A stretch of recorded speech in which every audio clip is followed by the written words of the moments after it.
Hey, Chris Guillebeau, thank you for speaking at TEFOS this year. It's a big honor. Thank you for having me. Yeah. So, for all the parents out there, what are we going to learn in your talk this year? All right. So, we're going to talk a little bit about my journey as a high school dropout, juvenile delinquent, following a non traditional path and eventually kind of figuring some things out in my life, and also how my parents supported me during a difficult time in my childhood and adolescence, and how that made a really big difference in who I eventually became. And when somebody asks you, what is this executive function thing I keep hearing about? How might you answer that?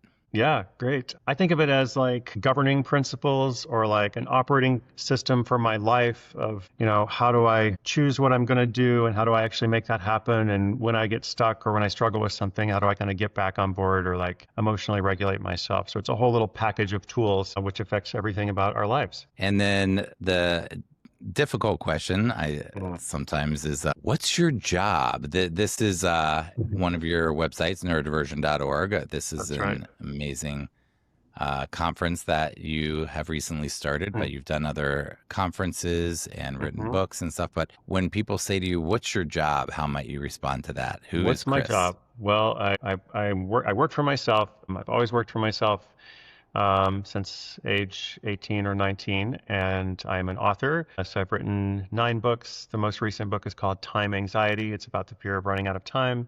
But I also podcast and speak and produce events. So I do what I'm excited to do. Awesome. Thank you so much, Chris. And parents, that is what I want our kids to do. That is what I think education is about. How do we help them do what they want to do in their life? So thanks, Chris. And if you like what we're doing, check out executivefunctionsummit.com. Sign up, share it with some other people if you like it.